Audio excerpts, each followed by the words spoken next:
From the creators of Honkai and Genshin Impact, Honkai Star Rail is fastly approaching. Here's everything that you need to know about the game before it releases. Honkai Star Rail will be released on April 26, 2023, which is only a couple of weeks away. Honkai Star Rail is a free-to-play game that can be played on PC, PlayStation, and mobile devices. As the final closed beta just ended, there's not much to do at the moment to prepare for the game. However, you can pre-register for the game on Honkai Star Rail's official website, which will let you obtain many free items that will help you once Star Rail does release. The link to Star Rail's website will be in the description below. By pre-registering, you can get 20 Rail Pass, which are the summoning currency in the game that will allow you to summon 2 free multis.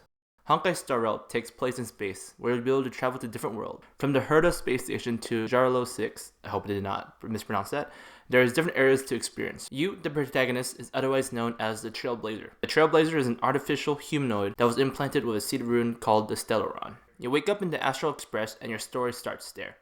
Honkai Star Rail is a spin-off of Honkai Impact 3rd, and a sequel to a post-Honkai Odyssey, which takes place 8 years after the end of Honkai Impact 3rd main story. The story of the manga, Alien Space, takes place after Odyssey. A quick summary of it is that it's a prequel of Honkai Star Rail, as it is about Welt trying to save another world. If you're curious and want to find out some more information about the game, you can look at this Reddit link where most of my information came from. Now that we've covered that, let's talk about what you can expect to see in the game itself. Unlike its predecessor, Honkai Star Rail is a turn-based RPG that focuses on strategic combat. Each combat, you'll be able to use up to 4 different characters at a time. A character will have access to 3 different abilities as well as their passives. You'll primarily be using your basic ability to build up points so that you can use the character's other ability.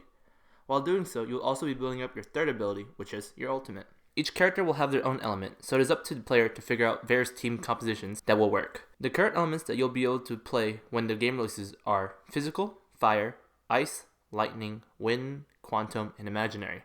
When you initiate combat, a good thing to do is to attack the enemy with an element they are weak to. Like most other games, each element will have its advantages and weaknesses. However, these will work slightly different. Each enemy will have a toughness bar, which is indicated next to their HP. This toughness bar will decrease if the enemy is attacked with an element they are weak to. Once the toughness bar decreases, the enemy will receive damage as well as a debuff depending on what element it is weak to. For some elements, they are practically the same besides an element. Physical, fire, lightning, and wind will do additional damage based on their type, and also a damage over time effect. The ice element is slightly different, as ice will freeze enemies while also doing damage over time. The unique elements, quantum and imaginary, also have some different effects compared to the previous ones. Both will delay an enemy's turn, but they differ as quantum does damage over time, whereas imaginary reduces enemy speed. One more thing that you will need to know about Star Rail's combat is that each character, aside from their element, will also have their own assigned star path. The star path is essentially a class for your character, and is what defines the role of your character will be doing in combat. For example, some characters may have the hunt path, such as Seal, which means they are a DPS that focuses on single target damage. Or it could be the abundance path, which focuses on healing allies. It is important as your team composition will depend on what characters you place and what their role is. Next, we're going to be talking about the equipment.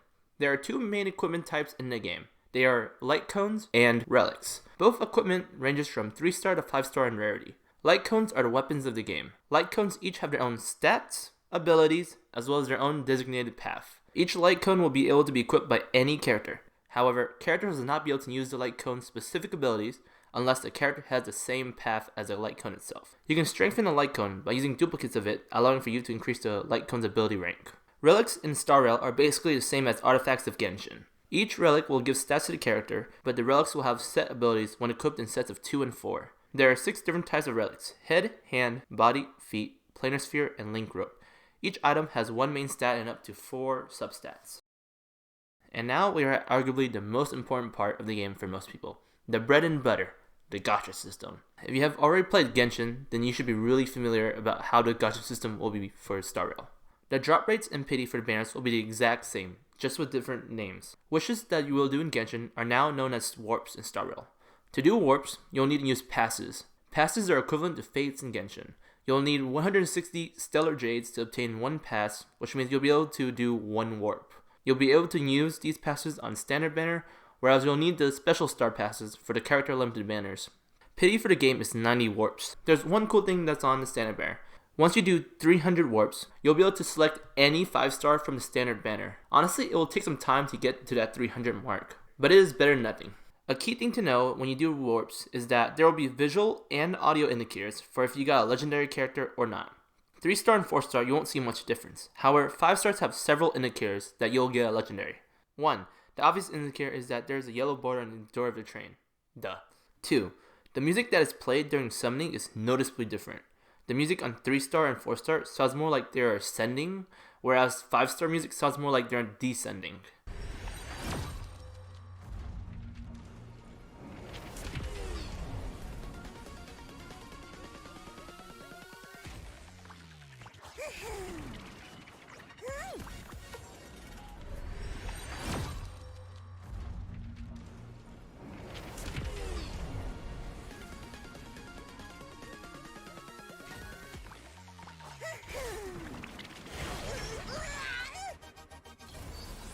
Finally, the ticket when it floats in space has a rainbow glitch visual appearance on it.